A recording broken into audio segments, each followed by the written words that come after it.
কুকুরে কামড়ালে জলাতঙ্ক রোগ হয়। জলাতঙ্ক রোগকে হাইড্রোফোবিয়া, লাইসা এবং পাগলা রোগও বলা হয়। এই রোগে আক্রান্ত হলে মৃত্যু নিশ্চিত। বিভিন্ন প্রাণীর কামড়ে এই রোগ হলেও আমাদের দেশে সচরাচর কুকুর ও বিড়ালের মাধ্যমে এই রোগ হয়। সাধারণত রোগটি জলাতঙ্ক ভাইরাস সংক্রমিত প্রাণীর লালার মাধ্যমে ছড়ায়। তাই কুকুরে কামড়ালে আমাদের করণীয় কি তা জানা আবশ্যক। চলুন জেনে নিন। ক্ষতস্থানে পরিষ্কার পানি ঢালুন। কুকুরে কামড়ালে ক্ষতস্থানটিতে দ্রুত গতিতে পরিষ্কার পানি ঢালুন। ক্ষারীয় সাবান যেমন কাপড় ধোয়ার সাবান দিয়ে পরিষ্কার করুন। এতে ব্যাকটেরিয়া ও অন্যান্য জীবাণু সংক্রমণ কমবে।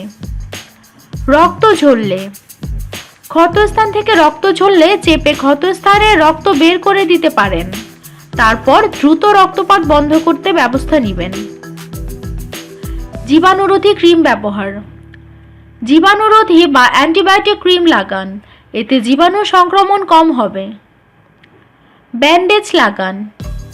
অ্যান্টিবায়োটিক ক্রিম ব্যবহারের পর প্রয়োজন বোধে ব্যান্ডেজ ব্যবহার করতে পারেন।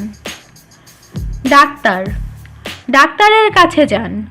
দ্রুত টিটেনাসের টিকা দেওয়ার প্রয়োজন পড়তে পারে।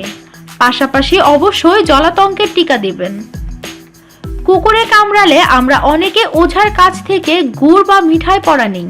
অনেকের মুখে শুনেও থাকবে যে ওঝার গুড় পড়া নিয়ে সুস্থ হয়েছেন।